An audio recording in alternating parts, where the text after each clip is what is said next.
السلام علیکم ورحمۃ اللہ تعالیٰ وبرکاتہ۔ دوستوں، ابھی تک ہم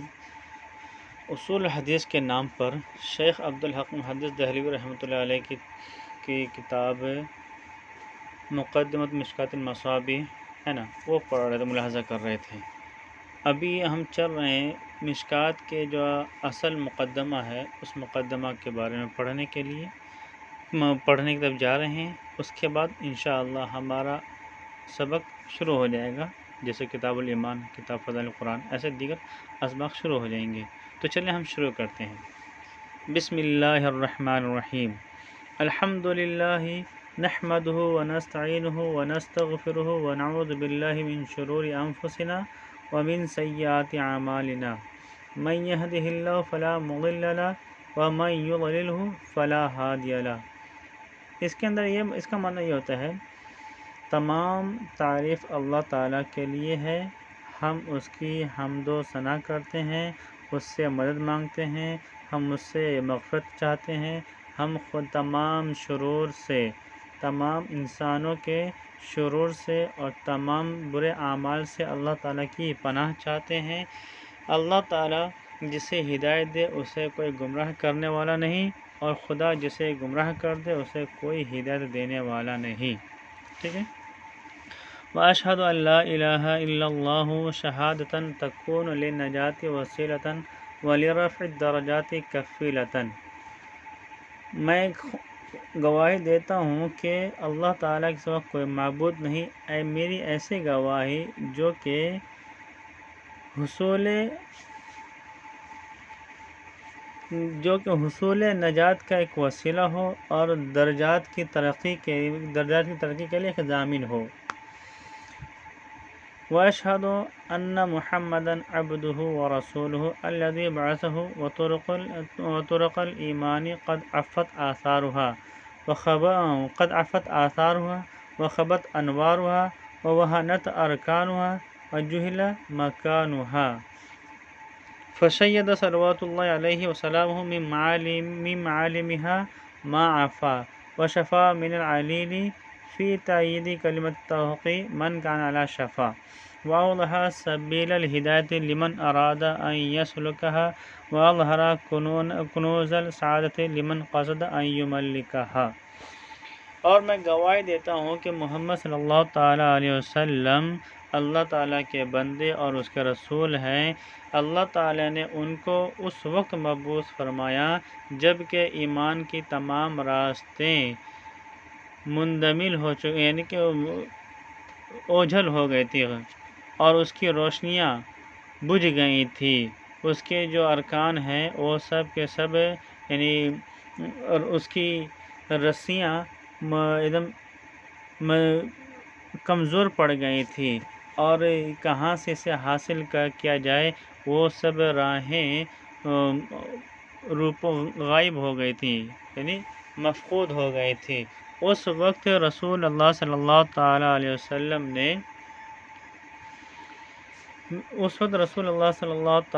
نے اپنے اس ایمان کے راستے کو اپنے منبع سے اجاگر فرمایا، اور جو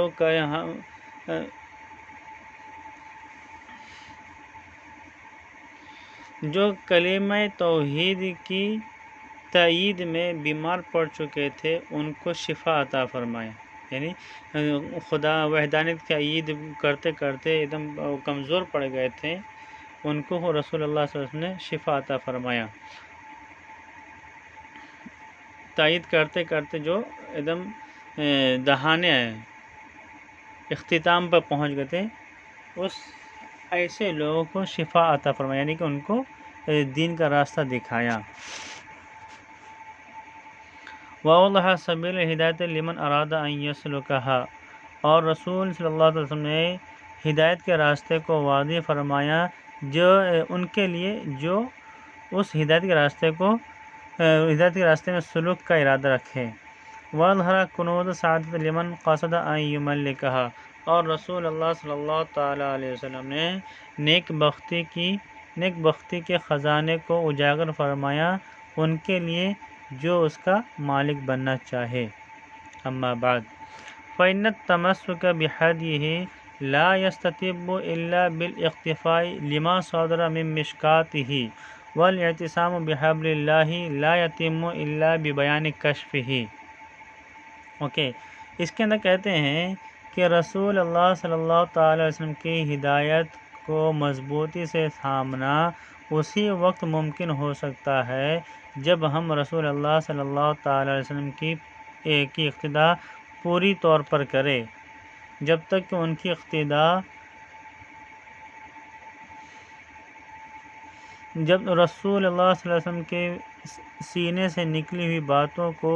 ہم مضبوطی سے تھام نہ لیں، پوری طرح ان پر عمل پیرا نہ ہو جائیں، اور اللہ تعالیٰ کی مضبوط رسی کو تھامنا اس وقت تک ممکن نہیں جب تک کہ رسول اللہ صلی اللہ تعالی وسلم نے جو بیان فرمایا ہے اس کو ہم مضبوطی سے پکڑ لیں۔ یعنی رسول کے بیان کے بغیر اللہ تعالیٰ کے کلام یعنی قرآن پر عمل کرنا ممکن نہیں، اور رسول کی احادیث کے بغیر رسول کی اقتداء ممکن نہیں۔ وَكَانَ كِتَابُ الْمَصَابِيحِ الَّذِي صَنَّفَهُ الْإِمَامُ مُحْيِي السُّنَّةِ قَامِعُ الْبِدْعَةِ أبو محمد الحسين بن مسعود الفراء البغوي رفع الله درجته أجمع كتاب صنف في بابه وأضبط لشواهد الأحاديث وأوابدها۔ کہتے ہیں کہ یہ مصابیح جسے امام محی سنہ قامع البدع ابو محمد الحسین بن مسعود الفراء البغوی رحمۃ اللہ علیہ، اللہ تعالیٰ ان کے درجات بلند فرمائیں، اپنی تصنیف کے اعتبار سے بہت ہی جامع کتاب تھی۔ اپنے باب کے وضع کرنے میں اور جو عجیب و غریب انوکھے احادیث تھی ان کو ضبط کرنے میں ایک دم اپنے نوعیت کی انوکھی کتاب تھی۔ وَلَمَّا سَلَكَ رضی اللہ تعالی عنہ طریق الاختصار وحذف الاسانید تکلم فیہ بعض النقاد وإن كان نقله وإنه من الثقات كالإسناد لكن ليس ما فيه إعلام كالإغفال فاستخرت الله واستوفقت منه فعلمت ما أغفله فعودعت كل حديث منه في مقره كما رواه الأئمة المتقنون والثقات الراسخون۔ اوکے، کہتے ہیں کہ جب امام بغوی رحمۃ اللہ علیہ نے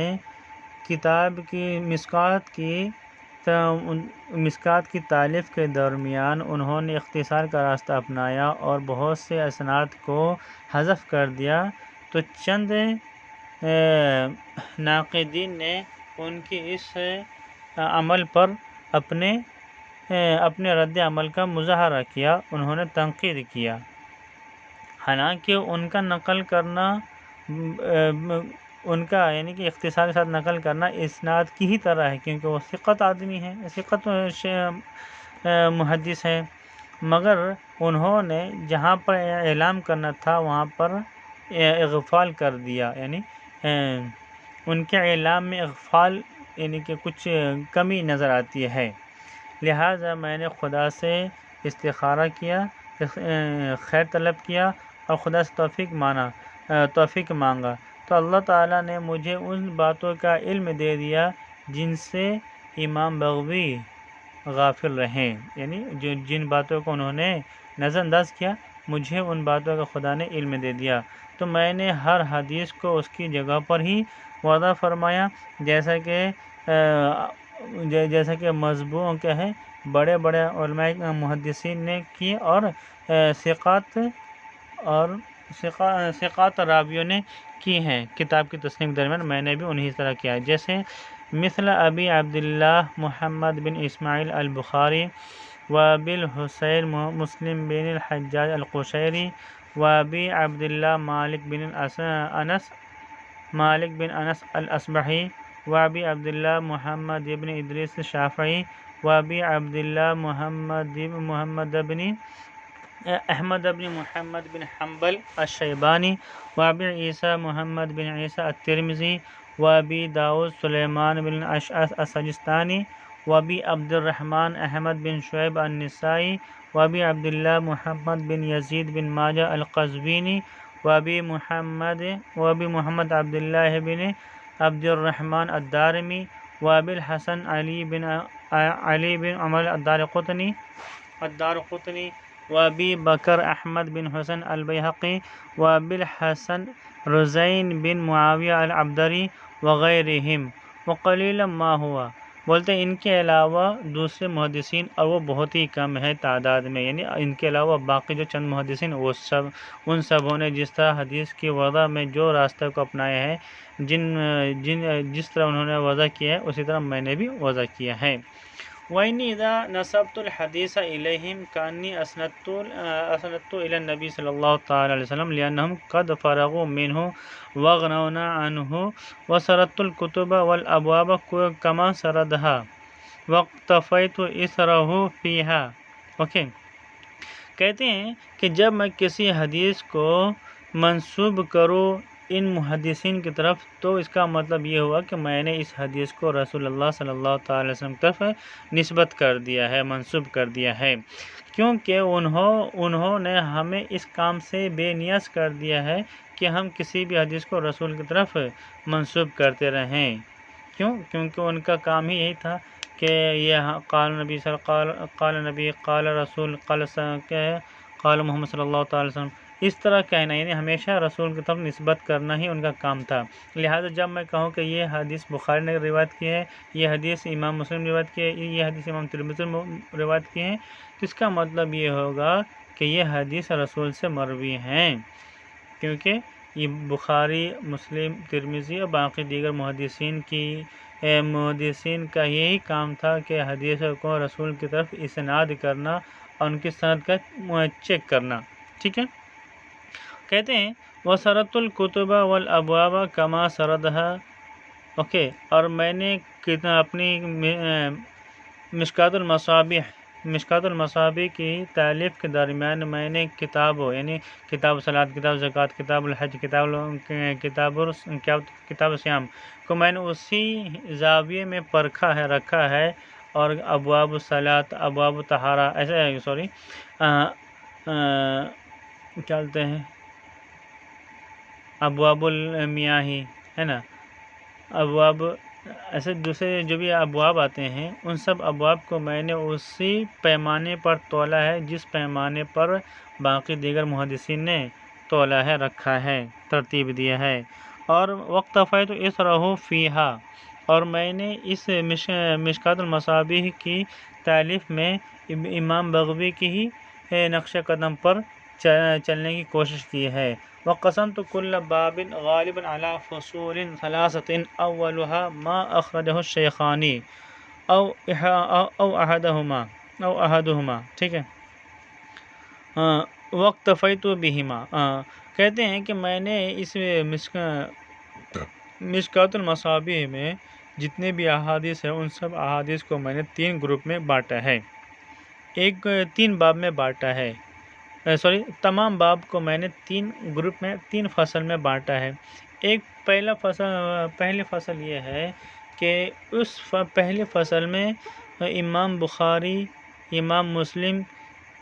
ان دونوں کی حدیث ہوں گی یا ان میں سے کسی ایک کی حدیث ہوں گی، اور پہلے فصل میں انہی دونوں میں سے کسی ایک کی ہوگی، تیسری کی نہیں ہوگی. وَإِنِ اشْتَرَكَ فِيهِ الْغَيْرُ لِعُلُوِّ دَرْجَتِهِمَا فِي الرِّوَایَةِ. اوکے، کہ اور اس پہلے گروپ میں، پہلی فصل میں امام بخاری، امام مسلم کے علاوہ کوئی اور شامل نہیں ہوں گے، کیونکہ یہ دونوں محدثین کا درجہ باقی دیگر محدثین سے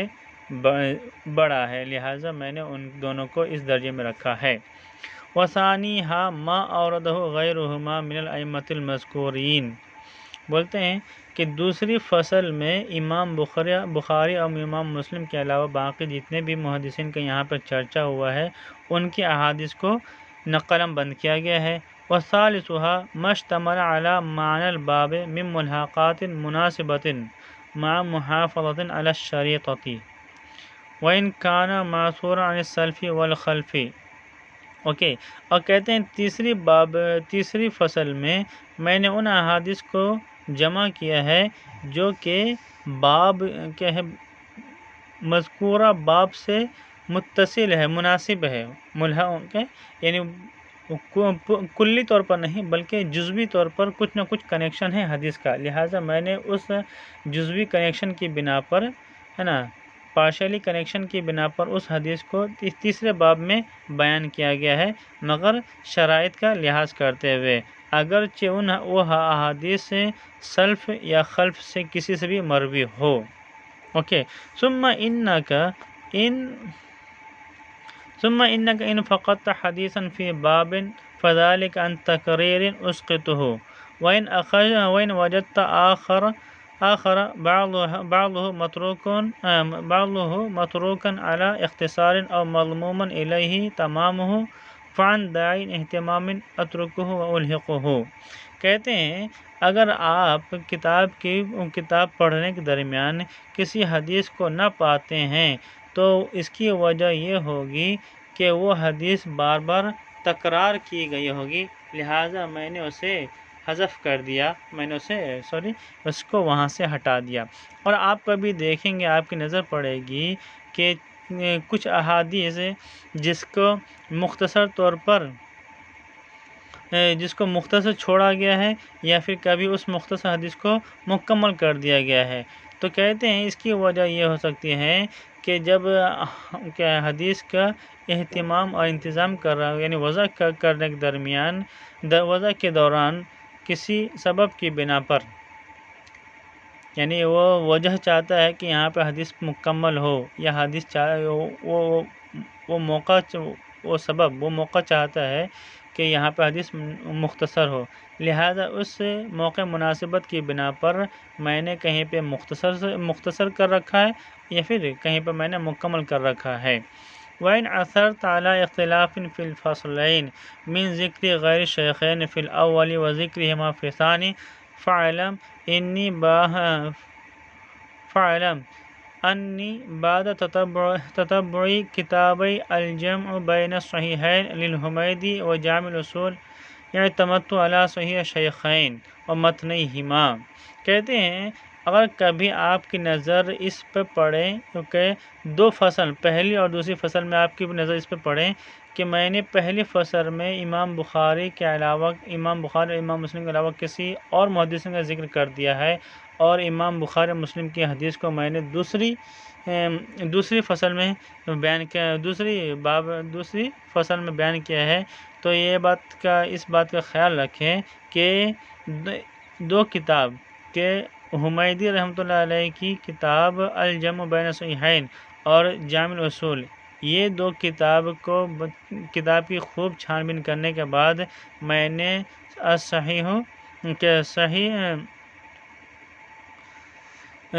چھان کرنے کے بعد صحیح شیخین یعنی امام بخاری اور امام مسلم کی حدیث کو متن پر بھروسہ کرتے ہوئے، اعتماد کرتے ہوئے میں نے آگے پیچھے کیا ہے۔ اوکے، یعنی کہ کبھی ان کی حدیث کو یہاں پہ بیان کیا اس فصل میں، اور کبھی کسی اور کی حدیث کو پہلے فصل میں بیان کر دیا ہے۔ وَإِنْ رَأَيْتَ اخْتِلَافًا فِي نَفْسِ الْحَدِيثِ فَذَلِكَ مِنْ تَشَعُّبِ طُرُقِ الْأَحَادِيثِ وَلَعَلِّي مَا اطَّلَعْتُ عَلَى تِلْكَ الرِّوَایَةِ الَّتِي سَلَكَهَا الشَّيْخُ رضی اللہ تعالیٰ عنہ۔ اوکے، اور کہتے ہیں کہ اگر آپ کی نظر ایسی اختلاف پر پڑی کہ بالکل حدیث میں ہی اختلاف، یعنی آپ کو حدیث میں ہی اختلاف نظر آ جائے، تو آپ کو یہ بات پتہ ہونی چاہیے کہ اس کی وجہ یہ ہوگی کہ احادیث کے اسناد بہت ہی پیچیدہ ہونے کی بنا پر، یعنی حدیث کے اسناد بہت ہی پر تکلف ہونے کی بنا پر، یا پھر جن روایتوں کو امام بغوی نے نقل کیا ہے، پیش کیا ہے، ان روایتوں پر میری نظر نہ پڑنے کی بنا پر مجھ سے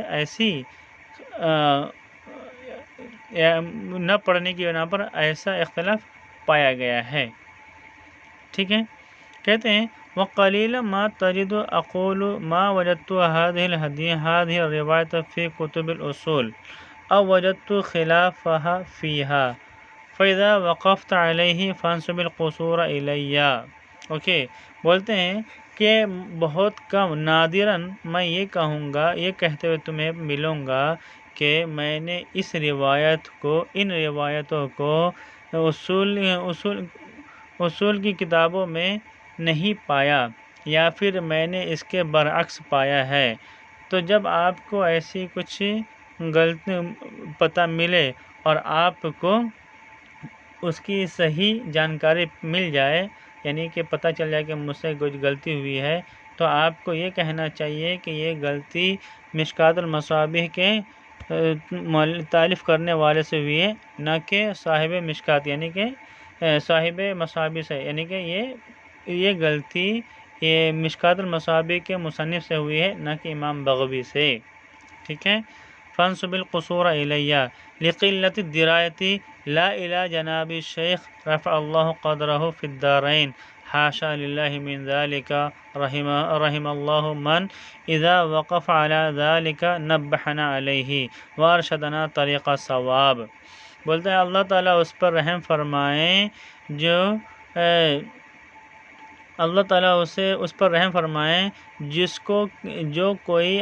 اس غلطی پر، یعنی میری غلطی پر غلطی کو جان لے اور ہمیں تنبیہ کرے، آگاہ کرے اور ہمیں صحیح راستہ دکھائے، اللہ تعالیٰ اس پر رحم فرمائے۔ وَلَمْ آلُ جُهْدًا فِي التَّنْقِيرِ وَالتَّفْتِيشِ بِقَدْرِ الْوُسْعِ وَالطَّاقَةِ۔ بولتے ہیں کہ میں نے حدیث کی چھان بین کرنے میں اپنی طاقت و وسعت کی قدر کسی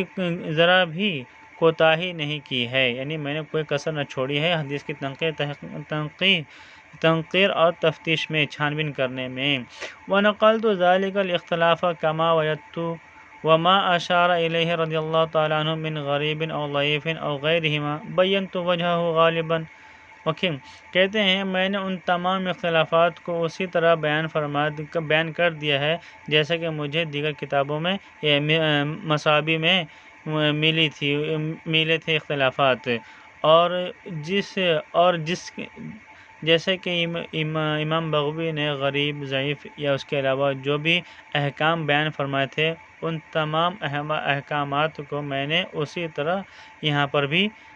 غالباً اسی طرح میں نے یہاں پر بیان کر دیا، اس کی وجہ بھی بیان فرما دیا کیوں اس طرح بیان کر دیا، اس کی وجہ بھی میں نے بیان کر دیا ہے کہ انہوں نے کیوں اس کو ضعیف کہا اور کیوں اس کو غریب کہا۔ اوکے،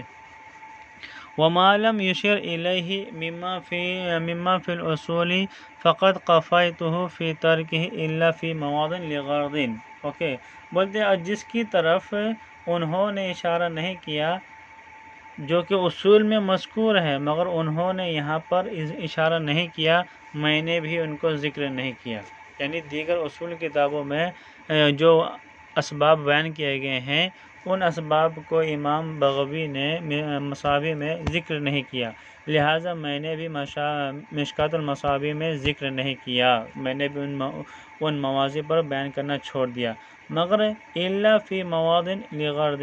مگر چند جگہوں پر مصابی میں ذکر نہیں ہونے کے باوجود میں نے مشکوٰۃ المصابیح میں چند جگہوں پر وجہ بیان کر دیا ہے نا۔ یہاں پہ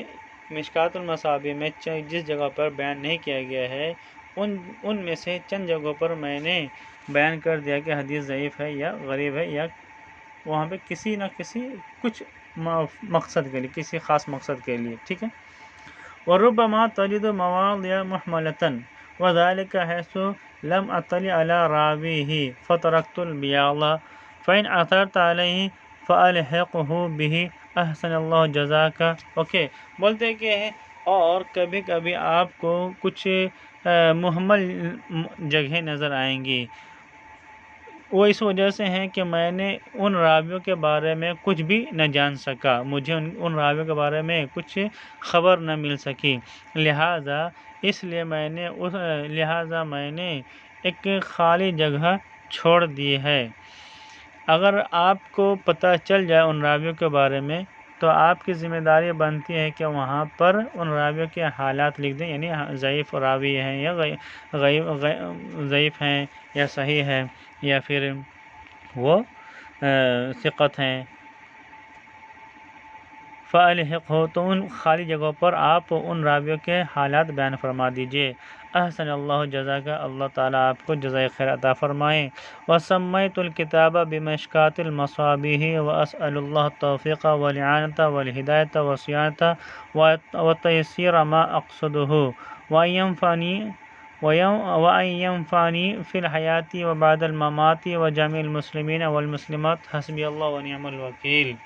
میں نے اپنی کتاب کا نام مشکوٰۃ المصابیح رکھا ہے۔ اللہ تعالیٰ سے توفیق، مدد، ہدایت اور حفاظت، اور اس جو میں نے ارادہ کیا ہے اس میں آسانی کا طلبگار ہوں، اور میں خدا سے مانگوں کہ ہے نفع دنیا میں اور بعد مرنے کے بعد بھی اس کتاب کی بنا پر کتاب سے نفع چاہتا ہوں، اور تمام مسلمین و مسلمات کے لیے نفع چاہتا ہوں۔ اللہ تعالیٰ میرے لیے کافی ہے، وہ بہت ہی بہتر کارساز ہے۔ لا حول ولا قوت الا باللہ العزیز الحکیم۔ اللہ تعالیٰ ہی ہے جو کائنات کو بدلتا ہے، اور اللہ تعالیٰ کے سوا کوئی بھی کسی پاس نہ طاقت ہے اور نہ ہی اس کائنات کو بدلنے کی قدرت رکھتا ہے۔ یعنی جو بھی دنیا میں رونما ہوتا ہے وہ رونما کرنے والا ایک ہی ذات ہے، اللہ تعالیٰ ہے۔ اللہ تعالیٰ کے سوا نہ کسی پاس طاقت ہے اور نہ کوئی اس حالت کو بدل سکتا ہے، اوکے، جو کہ بہت ہی عزیز اور حکمت والا ہے۔ عن عمر بن الخطاب رضی اللہ تعالی عنہ قال قال رسول اللہ صلی اللہ تعالی علیہ وسلم انما الاعمال بالنیات وانما لامرئ ما نوى فمن كانت هجرته الى الله ورسوله فهجرته الى الله ورسوله ومن كانت هجرته الى دنيا يصيبها او امرأة يتزوجها فہجرته الى ما ہاجر الیہ، متفق علیہ۔ اس حدیث کے اندر کہتے ہیں، عمر بن خطاب رضی اللہ تعالیٰ عنہ فرماتے ہیں کہ رسول اللہ صلی اللہ علیہ وسلم نے فرمایا کہ تمام اعمال کا دار و مدار نیتوں پر منحصر ہے، یعنی انسان جو نیت کرتا ہے اس کی نیت کے حساب سے اس کے عمل کا بدلہ ملتا ہے۔ وَإِنَّمَا لِأَمْرٍ مَا نَوَى، اور جو کوئی جیسی بھی نیت رکھے گا اسی نیت کے حساب سے اسے اجر ملے گا۔ تو جس کی نیت یہ ہو کہ وہ اللہ اور اس کے رسول کے لیے ہجرت کرے تو اس کی ہجرت اللہ اور اس کے رسول کے لیے ہی مانی جائے گی، اور جس کی ہجرت اس نیت سے ہو کہ وہ مال و دولت کمائے، دنیا کمائے یا کسی عورت سے شادی کرے تو اس کی ہجرت انہی چیزوں کے لیے مانی جائے گی۔